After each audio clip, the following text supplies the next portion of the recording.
أما بعد أعوذ بالله من الشيطان الرجيم بسم الله الرحمن الرحيم لقد كان لكم في رسول الله أسوة حسنة صدق الله العظيم کہ محمد سے وفا تو نے تو ہم تیرے ہیں، کہ محمد سے وفا تو نے تو ہم تیرے ہیں، یہ جہاں چیز ہے کیا لوح و قلم تیرے ہیں۔ آج کے اس جلسے کے میزبان حاجی غلام رسول صاحب، اس مسجد کے ٹرسٹیان اور آج کے جلسے کے صدر جناب حاجی گلزار صاحب، سیکریٹری اس جمعیت کے جناب قاری اقبال صاحب، مہمان خصوصی مولانا عبدالشکور ندوی صاحب، اسی طریقے سے مولانا اسلام الدین صاحب، مولانا کلام صاحب، اس مسجد کے معزز موقر مہمان، عزیز طلبہ، پیارے نوجوانوں، معزز سامعین حضرات، یہ ہمارے لیے بڑی سعادت، بڑی خوش نصیبی کا موقع ہے کہ اس ماہ مبارک میں جہاں پوری دنیا کے مسلمان ہی نہیں بلکہ پوری دنیا جناب محمد رسول اللہ صلی اللہ علیہ وسلم کی آمد پر خوشیاں منا رہا ہے، آپ علیہ السلام کے تذکرے کر رہا ہے، آپ علیہ السلام کی سیرت کو جان رہا ہے، پڑھ رہا ہے، سن رہا ہے، سیکھ رہا ہے، اس پر عمل کرنے کا عزم مصمم کر رہا ہے۔ آقا علیہ السلام کی سیرت، آقا علیہ السلام کی زندگی، آقا علیہ السلام کے بارے میں بولنا، آقا علیہ السلام کا تذکرہ کرنا، آقا علیہ السلام کی سیرت کو پڑھنا، سننا، بیٹھنا، اس بارے میں غور و فکر کرنا، یہ ایسی عبادت ہے جو قیامت تک جاری رہے۔ حضرات سامعین کرام، یہ اصلاح معاشرہ کا جلسہ ہے۔ اصلاح معاشرہ کا مطلب ہوتا ہے معاشرے میں ہونے والی کمیوں اور خامیوں کو تلاش کر کے ڈھونڈا جائے اور اس کو ختم کرنے کی کوشش کی جائے، اور اصلاح معاشرے میں جناب رسول اللہ صلی اللہ علیہ وسلم کا کردار اتنا بڑا کردار ہے کہ پوری دنیا کے اصلاح معاشرہ، اگر پوری دنیا کے معاشرے کی اصلاح چاہتے ہیں، جناب محمد رسول اللہ صلی اللہ علیہ وسلم کی سیرت، آپ علیہ السلام کی زندگی سے روشنی حاصل کر کے معاشرے کو سدھارا جا سکتا ہے، معاشرے کو سنوارا جا سکتا ہے۔ آج اللہ کے نبی صلی اللہ علیہ وسلم کی سیرت کا پیغام، سیرت کا میسیج کیا ہے؟ ہمارے لیے سیرت کا میسیج یہ ہے کہ ہم اللہ کے نبی صلی اللہ علیہ وسلم کے عاشق ہیں، اللہ کے نبی صلی اللہ علیہ وسلم کے غلام ہیں، اللہ کے نبی صلی اللہ علیہ وسلم کے امتی ہیں۔ اللہ نے ہم پر احسان فرمایا اور کرم فرمایا، اتنی بڑی دولت عطا فرمائی۔ حضرات سامعین کرام، قرآن مجید کی جو سب سے پہلی آیت نازل ہوئی، قرآن مجید کی جو سب سے پہلی آیت نازل ہوئی، اقرأ بسم ربک الذی خلق، خلق الانسان من علق، اقرأ وربک الاکرم الذی علم بالقلم، علم الانسان ما لم یعلم، یہ 5 آیتیں سب سے پہلی اس روئے زمین پر اتری، سب سے پہلی وحی۔ اور محدثین، مفسرین، مفکرین فرماتے ہیں، ریسرچ کرنے والے ریسرچ کر کے بتا رہے ہیں، آج تک ریسرچ چل رہی ہے، یہ تمام دنیا کے تمام علوم کا خزانہ، تمام علوم کی نشاندہی اللہ رب العالمین نے قرآن پاک کی ابتدائی 5 آیتوں کے اندر کر دی۔ تعلیم، اللہ کے نبی صلی اللہ علیہ وسلم کی بعثت کے مقاصد میں سے هو الذی بعث فی الأمیین رسولا منہم یتلو علیہم آیاتہ ویزکیہم ویعلمہم الکتاب والحکمہ۔ اللہ کے نبی صلی اللہ علیہ وسلم کی بعثت کے مقاصد میں سے ایک اہم مقصد، اللہ کے نبی صلی اللہ علیہ وسلم کے بعثت کے مقاصد میں سے ایک اہم مقصد یہ تھا کہ اللہ کے نبی صلی اللہ علیہ وسلم جس دور میں اس دنیا کے اندر تشریف لائے، اس دور کو زمانے جاہلیت کا دور کہا گیا ہے، اس دور کو ڈارک ایج کہا گیا ہے، تاریکی کا دور کہا گیا ہے۔ جس وقت آپ علیہ السلام اس دنیا میں تشریف لائے، اس وقت پوری دنیا کے اندر ظلم و ستم کی تاریکیاں عام تھی، پوری دنیا کے اندر گناہ کی تاریکیاں عام تھی، پوری دنیا کے اندر اس قدر ظلم و ستم، اس قدر برائیاں تھی کہ تاریخ کو لکھنے والے لکھتے ہیں دنیا کی جو بھی برائیاں ہو سکتی تھی اس وقت تمام کی تمام برائیاں اس وقت موجود تھی۔ لیکن قربان جائیے جناب محمد رسول اللہ صلی اللہ علیہ وسلم کی ذات بات پر کہ جناب محمد رسول اللہ صلی اللہ علیہ وسلم نے جب جس انداز سے آپ علیہ السلام نے قربانیاں دی ہیں، جس انداز سے آپ علیہ السلام نے اس وقت کے لوگوں کو حوصلہ دیا ہے، لوگوں کو جو ہے جس طریقے سے جوڑا ہے، وہ ہمارے لیے سبق ہے۔ آج پوری دنیا کے لوگ سوشل ورک کرتے ہیں، کام کرتے ہیں، سیاسی اعتبار سے میں کہوں گا پوری دنیا کا سب سے بڑا سیاست جہاں جناب محمد رسول اللہ صلی اللہ علیہ وسلم ہے۔ آپ نے جس انداز سے سیاست کی، عرب کی تاریخ کو آپ اٹھا کر پڑھیے، عرب کے لوگ کسی کو مانتے نہیں تھے، کسی کی مانتے نہیں تھے، لیکن اللہ کے نبی صلی اللہ علیہ وسلم کو اللہ تعالیٰ نے اس عرب کی سرزمین کے لیے منتخب کیا، اور عرب کی سرزمین کے لیے منتخب کرنے کے بعد اس لیے اللہ تعالیٰ جانتے تھے کہ جب عرب والے مان جائیں گے تو پوری دنیا کے لوگ اس کو مانیں گے، اور ہوا بھی نہیں۔ جناب محمد رسول اللہ صلی اللہ علیہ وسلم نے 23 سال کے دور کے اندر 23 ایئرس کے اندر آپ علیہ السلام نے وہ انقلاب برپا کر دیا، آپ علیہ السلام نے وہ چینجز لائے، آپ علیہ السلام نے وہ تبدیلیاں لائی۔ تاریخ اس بات سے واقف ہے کہ حضرت آدم علیہ السلام سے لے کر قیامت کے آخری دن تک کوئی اتنا بڑا انقلاب برپا نہیں ہو سکتا جو 6th سینچری کے اندر، 6ٹی صدی عیسوی کے اندر جناب محمد رسول اللہ صلی اللہ علیہ وسلم نے انقلاب برپا کر دیا۔ اس انقلاب کے لیے میرے محترم بزرگ اور دوستو، اس وقت اس ملک کے اندر مسلمان جس حالات سے گزر رہے ہیں، جس سچویشن سے گزر رہے ہیں، جیسے حالات مشکل ترین حالات ہیں، ایسے مشکل ترین حالات جناب محمد رسول اللہ صلی اللہ علیہ وسلم کو بھی پیش آئے تھے۔ آپ علیہ السلام نے حوصلہ نہیں کھویا، آپ علیہ السلام بزدل نہیں ہوئے، آپ علیہ السلام حوصلہ نہیں ہارے، آپ علیہ السلام نے صحابہ کرام کو جمع کیا، جہاں ایک طرف فرمایا قولوا لا الہ الا اللہ تفلحون، تم ایک اللہ کی عبادت کے سامنے آ جاؤ، ہم تم کو بندوں کی غلامی سے نکال کر اللہ کی غلامی کے اندر، معبود برحق کی غلامی کے اندر لانا چاہتے ہیں۔ اللہ کے نبی صلی اللہ علیہ وسلم نے جس انداز سے محنت کی ہے، میرے بھائیوں بزرگوں اور دوستوں، آج کی تاریخ بتاتی ہے کہ ہم اپنے بچوں کے لیے علم کو سب سے بڑا ہتھیار بنائے۔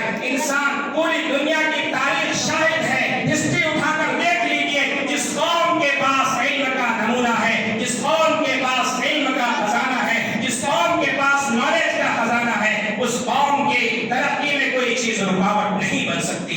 آج یہ عہد کریں، یہ عزم کریں، یہ ارادہ کریں کہ ہم اپنے بچوں کو تعلیم دلائیں گے، ہم اپنے بچوں کو اعلیٰ تعلیم سے آراستہ کریں گے، ہم بھوکے رہیں گے، آدھی سوکھی روکھی روٹی کھائیں گے، لیکن اپنے بچوں کو اعلیٰ تعلیم سے آراستہ کریں گے، ماڈرن ایجوکیشن دیں گے۔ لیکن ماڈرن ایجوکیشن دینے کے ساتھ ساتھ یہاں کئی اساتذہ ہوں گے، کئی لوگ اسکولوں میں پڑھاتے ہیں، کئی لوگ اسکول کے مینجمنٹ کے لوگ ہوں گے، کئی لوگ اسکولوں میں ایز اے گیسٹ جاتے ہیں۔ میں آپ کو کہنا چاہوں گا کہ آپ اسکول میں پہنچے تو کہیں مولانا ابو الحسن علی میاں ندوی رحمۃ اللہ علیہ نے ماذا کثیر العرب کے اندر ایک نقطہ ذکر کیا ہے کہ مسلمانوں کے لیے ضروری ہے کہ جب اپنے بچوں کو پڑھائیں تو مسلمان بن کر پڑھائیں، اور مسلمان بنا کر پڑھائیں، اور نصاب کو مسلمان بنائیں۔ اور پھر مولانا نے آگے لکھا ہے کہ پہلا اور دوسرا کام آسان ہے کہ مسلمان بن کر پڑھائیں اور مسلمان بنا کر پڑھائیں، اور تیسرا کام مشکل ہے کہ سارے سلیبس کو مسلمان بنا دیں۔ اب اس کا ایگزامپل میں آپ کو دینا چاہتا ہوں۔ جب ہمارے بچے اسکول میں جاتے ہیں، ہمارے بچے اسکول سے پڑھ کر اپنے گھر کے اندر آتے ہیں، پیرنٹس کی ذمہ داری، والدین اور سرپرستوں کی ذمہ داری کی طرف متوجہ کرنا چاہوں گا کہ آپ بتائیے، جب آپ کا بچہ آتا ہے، آپ کا بچہ اسکول سے، چھوٹا بچہ اسکول سے جب واپس آتا ہے، ہوم ورک پر ٹیچر اس کو گڈ دیتی ہے، گڈ مارک دیتی ہے، گڈ ریمارک دیتی ہے، ویری گڈ کا ریمارک دیتی ہے، تو آپ اپنے بچے کو کہتے ہیں ماشاء اللہ، ویری گڈ، بہت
اور تم کو جو ہے اللہ تبارک و تعالیٰ نے یہ سم سالو کرنے کا موقع دیا.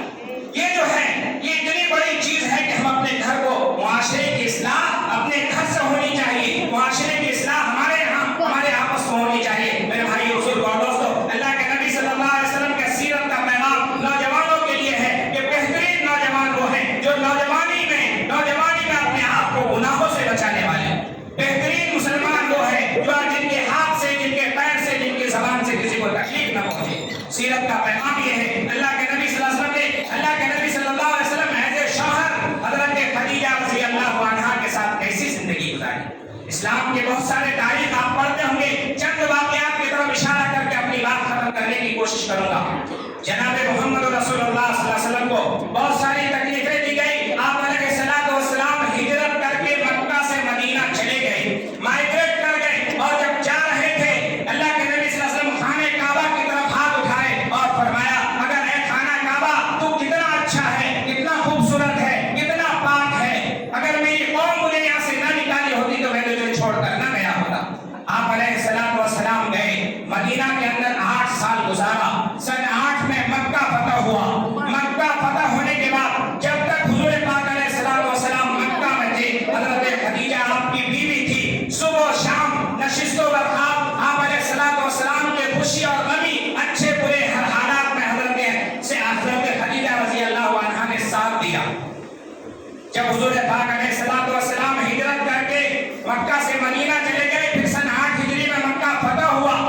آپ علیہ الصلوۃ والسلام کے انتقال کے وفات کے تقریباً 2 سال پہلے مکہ فتح ہوا, ساری چیزیں حل ہو گئی. اللہ کے نبی صلی اللہ علیہ وسلم کے ایک دو اخلاق بتانا چاہوں گا کہ آپ علیہ الصلوۃ والسلام جب فاتحانہ شان سے مکہ میں داخل ہوئے اور ساری چیزیں آ گئی, عرب کے وہ لوگ جو آپ علیہ الصلوۃ والسلام کے راستے میں پتھر بچھائے تھے, آپ علیہ الصلوۃ والسلام کے راستے میں کانٹے بچھائے تھے, جنہوں نے آپ علیہ الصلوۃ والسلام کے چچا کو قتل کیا تھا, جنہوں نے آپ علیہ الصلوۃ والسلام کے چچا حضرت حمزہ کو شہید کیا تھا, وہ سارے کے سارے لوگ ڈر رہے تھے اور کانپ رہے تھے کہ نہ جانے آقا دو جہاں سرکار مدینہ محمد صلی اللہ علیہ وسلم جب وہ کیا ہمارے ساتھ سلوک کریں گے. اللہ کے نبی صلی اللہ علیہ وسلم کے اسی سوچنے میں تھے, آپ علیہ الصلوۃ والسلام اسی فکر میں تھے, اور سارے لوگ جب پورا سناٹا چھایا ہوا تھا, جس طرح سے لاک ڈاؤن ہو جاتا ہے ویسا سناٹا چھایا ہوا تھا.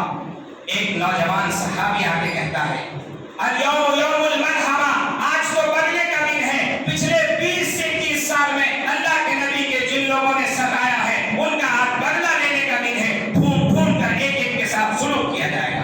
آپ علیہ الصلوۃ والسلام نے جب سنا ہے, اس نوجوان صحابی کو بلایا ہے, اور بلانے کے بعد جو ہے کہا, نہیں, الیوم یوم الملحمہ, آج رحم کرنے کا دن ہے, آج معافی کرنے کا دن ہے. اللہ کے نبی صلی اللہ علیہ وسلم نے اعلان فرمایا, لا تثریب علیکم اليوم, آج تم پر کسی طرح کا ظلم و ستم, کسی طرح کا جور نہیں, کسی طرح سے تمہارے اوپر کوئی برا سلوک نہیں کیا جائے گا. اذهبوا انتم الطلقاء, تم سب آزاد ہو. پھر آپ علیہ الصلوۃ والسلام نے ابو سفیان کو عزت دی اور کہا, جو ابو سفیان کے گھر میں داخل ہو جائے وہ امن سے ہے, جو خانہ کعبہ میں آ جائے اس کے لیے امان ہے, جو اپنے گھر کا دروازہ بند کر لے اس کے لیے امان ہے. یہ سارا مسئلہ حل ہو گیا. رات تقریباً 1 بج گئے. رات 1 بجنے کے بعد سارا مجمع سناٹا ہو گیا. خانہ کعبہ کو پاک صاف کیا گیا. آپ اللہ کے نبی صلی اللہ علیہ وسلم خانہ کعبہ کے اندر داخل ہوئے. داخل ہونے کے بعد 2 رکعت شکرانہ ادا کری. وہاں سے باہر آئے تو تاریخی واقعات بتانا چاہتا ہوں. اللہ کے نبی صلی اللہ علیہ وسلم نے صحابہ سے فرمایا, ہمارے لیے خیمہ بنا. اللہ کے نبی صلی اللہ علیہ وسلم کے لیے خیمہ. پھر اللہ کے نبی نے کہا, خیمہ کہاں بناؤ؟ جہاں حضرت خدیجہ کا قبر تھا, حضرت خدیجہ کا قبر تھا, وہاں خیمہ بناؤ. پھر اللہ کے نبی نے کہا, وہاں خیمہ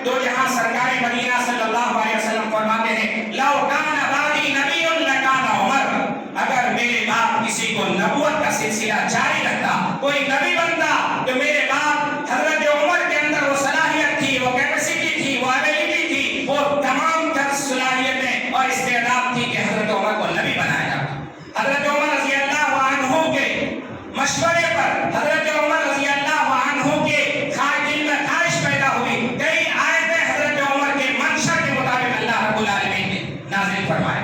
اور حضرت عمر رضی اللہ عنہ کا جب حضرت عمر کو جو ہے ذی الحج کے آخری تاریخ میں برچھا مارا گیا اور حضرت عمر نماز پڑھانے کے لیے جا رہے ہیں، ذی الحج کی آخری تاریخ میں برچھا مارا گیا ہے اور خون پسلی سے بہنے لگے ہیں۔ حکیم کو بلایا گیا، حکیم نے دوائیاں دی اور حکیم نے دودھ پلایا، حضرت عمر کو دودھ پلایا۔ دودھ پلانے کے بعد حضرت عمر کے اس طرف سے دودھ جیسے منہ میں ڈالا گیا تو جس طرف زخم تھا اس طرف دودھ باہر آ گیا۔ حکیم نے کہا کہ حضرت عمر کا آخری ایام ہے، حضرت عمر جو ہے اب ان کے کچھ گھنٹے کے مہمان ہیں۔ حضرت عمر نے فوراً اپنے بیٹے حضرت عبداللہ ابن عمر کو بلایا۔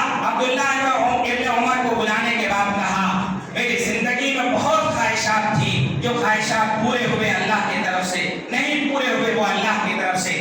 آخری میری تمنا ہے کہ میں بھی اپنے دونوں ساتھی جناب محمد رسول اللہ صلی اللہ علیہ وسلم اور اپنے حضرت ابوبکر صدیق کے ساتھ ان کے قبر میں ان کے حجرے میں دفن ہونا چاہتا ہوں۔ تم جاؤ میری اماں حضرت عائشہ صدیقہ رضی اللہ عنہا سے کہنا کہ حضرت عمر نہیں کہنا کہ امیر المومنین، کہنا عمر ابن خطاب نے یہ درخواست کی ہے کہ آپ کا جو حجرہ ہے اس میں آپ کے شوہر حضرت محمد صلی اللہ علیہ وسلم مدفون ہیں، آپ کے والد حضرت ابوبکر صدیق مدفون ہیں، اس میں عمر بھی چاہتا ہے کہ عمر اس میں ان کے بازو میں سوئے۔ یہ میری درخواست ہے، یہ میری تمنا تھی۔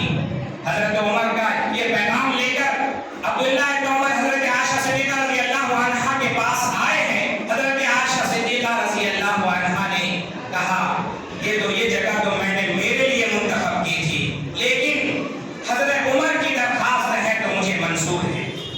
بیٹا جا کر کے اپنے باپ کو سنایا عمر کو۔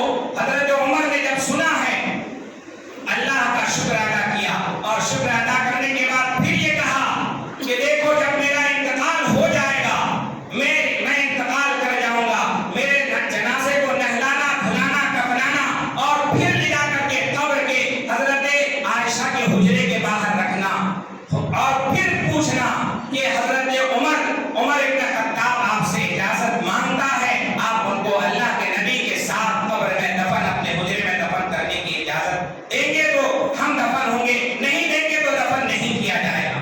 ہو سکتا ہے کہ میری حیات میں امیر المومنین اور میرا روپ دیکھ کر حضرت عائشہ نے اجازت دی ہوگی، لہذا حضرت عمر رضی اللہ عنہ کے جنازے کے ساتھ ایسا ہی کیا گیا۔ حضرت عائشہ صدیقہ رضی اللہ عنہا کو پھر بلایا گیا۔ حضرت عائشہ صدیقہ رضی اللہ عنہا نے اجازت دی اور اجازت لینے کے بعد قبر میں دفن ہوئے۔ آج ہمارے معاشرے کی صورتحال کیا ہے؟ نوجوانوں، مسلم ذمہ داران، آپ سوچئے کہ آج ہمارے معاشرے کی صورتحال کیا ہے؟ قبرستان کی زمینیں بیچ کر کے ہم مسلمان کھا رہے ہیں، وقت کی زمینیں بیچ کر ہم مسلمان کھا رہے ہیں۔ قبرستان کے ڈیولپمنٹ کے لیے حکومت کی طرف سے یا کہیں سے پیسے آتے ہیں، وہ ہمارے جیب کے اندر چلے جاتے ہیں، ہمارے دوسرے کاموں میں صرف ہو جاتے ہیں۔ ہمارے سماجی کام کے لیے، ہمارے معاشرتی کام کے لیے پیسے آتے ہیں، اس میں گھوٹالے ہو جاتے ہیں۔ ہمارے معاشرے کو کہاں سے جھانکا جائے؟ بھائی بزرگ اور دوستو، اس کا واحد یہ حل ہے اللہ کے نبی صلی اللہ علیہ وسلم کی سیرت کے مطابق اپنے آپ کو ڈھالیں، اپنے معاشرے میں اخلاق پیدا کریں، معاشرے کے اندر کردار پیدا کریں، معاشرے کے اندر تعلیم کو عام کریں۔ میں یہاں ایک مشورہ دینا چاہوں گا، ہر جگہ میں کچھ نئے مشورہ دینے کی کوشش کرتا ہوں، یہاں مشورہ دینا چاہوں گا۔ اصلاح معاشرے کا کام صرف بیان سے نہیں ہوتا، اصلاح معاشرہ کا کام چند لوگوں کو دعوت دینے سے نہیں ہوتا، اصلاح معاشرے کے بہت سارے ذرائع ہیں۔ یہ مسجد بہت بڑی ہے اور اس شہر کے اندر پورے ہندوستان سے بڑے بڑے لوگ ایجوکیشن حاصل کرنے کے لیے آتے ہیں۔ معاشرے کے اندر بہت سارے غریب نوجوان بھی ہوتے ہیں جو ہوٹلوں میں، اچھے ہاسٹل میں رہ کر کے اس کی فیس ادا نہیں کر سکتے۔ تو میں یہاں مشورہ دینا چاہوں گا، اس مسجد کے چھت کے اوپر آپ 4-6 روم بنائیے۔ پورے مہاراشٹر سے جو غریب علاقے سے غریب ہونہار بچے تعلیم حاصل کرنے کے لیے آتے ہیں، ان کے لیے کم پیسے میں، کم فیس میں رہنے کا انتظام کیجیے۔ آپ اس کے ذریعے